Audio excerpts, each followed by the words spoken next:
Good day. I am here to answer all of the questions that we asked you for on my Facebook page.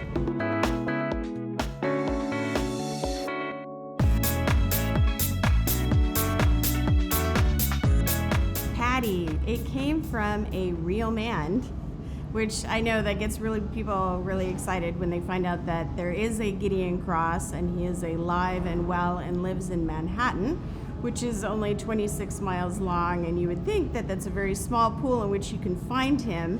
I have been looking for him again for the last few years and have yet to stumble across him, but I wish everybody, happy hunting in doing so. What happened was I was in New York for business, and I was walking from one appointment to the other, and I was halfway down the street when this young man walked out of an office building in front of me, wearing the classic three-piece suit that Gideon Cross wears with that beautiful hair, fantastic smile. And he came out, stopped on the street, and managed to stop everybody else on the street as well.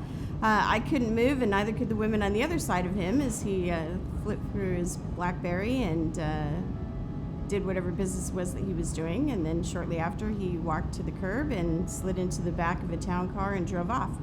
So he lived in my imagination for the next few years, and when I sat down to write Gideon, there he was. The answer is I really don't. I'm writing all the time, every day. It's something that I actually can't not do.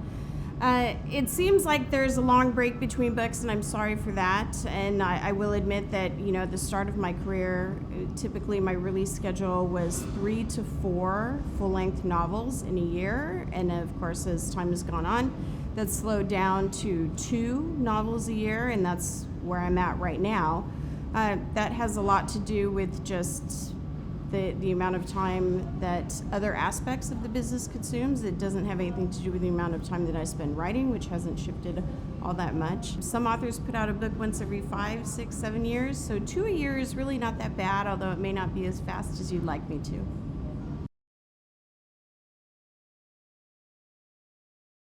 Well, right now, as I've been for the last few years, I'm completely consumed with the Crossfire series, and until the final book in that series, One With You, releases, it will remain my primary focus.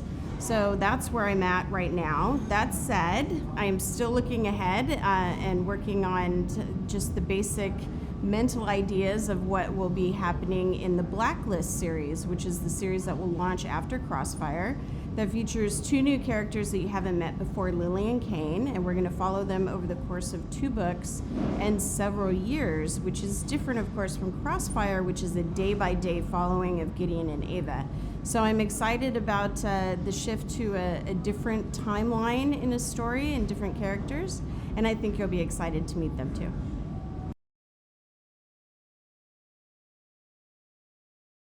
Hi, Vanessa. Actually, it's just second nature to me. If you ask friends and family, if they try to come in and talk to me when I'm working, I absolutely have no idea that they're even in the room, that they're talking to me. It's absolutely worthless to try to have a conversation with me when I'm at the computer. I will not hear you or process anything that's said. It's just one of those things where once I'm in the depth of a story and I'm fully consumed by it, I mean, really, I forget to eat, I forget to sleep. It's pretty much just dehydration that will get me out of the chair to get something to drink. So it's just second nature.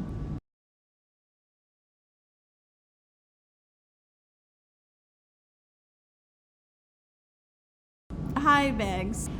No, actually, and it's not just family really that question applies to. That would also be reviewers, critics, readers. I mean, I can't think about what the response to something I've written is while I'm writing it, because if I do that, then I'm focusing on something outside of the story. And of course, you can't make everybody happy. Really, at the end of the day, I have to write the story that I love, the one that connects the most to me, that I'm emotionally invested in, and then hope that it finds an audience with the same taste that I do. And if I do that, that's the story that I'm meant to tell, not one that I think that somebody else wants me to say. And that's really one of those questions like asking which one of my children are my favorites. I mean, I really can't do that. That said, The Stranger I Married wrote itself, which is one of those books where I just sat down, it completely poured out, And in a matter of weeks, it was finished, and I loved it. And actually, when I turned it into my editor, she said, "Don't change a word." So I didn't even have to do any edits on it. So I would say that was probably the most joyous book that I've written, but I really can't name a favorite.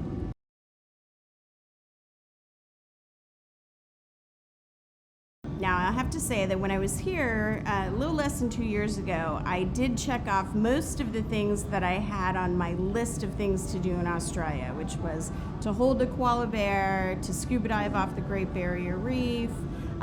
Those things, I was able to do once and would happily do again. This time around, if I could manage to fit the koala into my suitcase, that will be the goal of this trip here.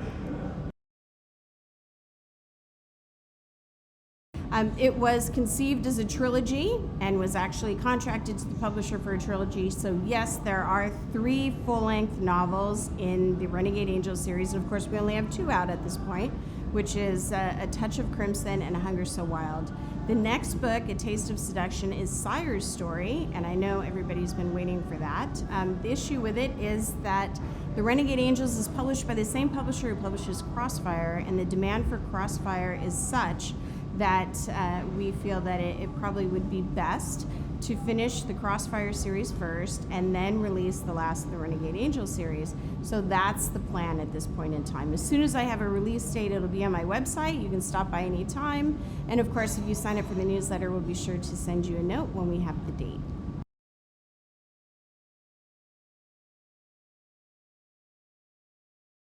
Authors that inspired me from the beginning were authors like Lisa Kleypas, who wrote beautiful historical romances. Also, Kathleen Woodiwiss was a huge inspiration for me at the start. They wrote these beautiful, sweeping historical sagas, and of course, when I first began being published, I was published in historical romance. I continue to write historical romance, so those 2 authors, they're on my keeper shelves, and I go back to them over and over again. As for when I started writing, I knew at 12 years old that I wanted to be a writer. I actually didn't sit down to write professionally until 2003. I sold my first novel in 2004, and my very first published work came out in 2005.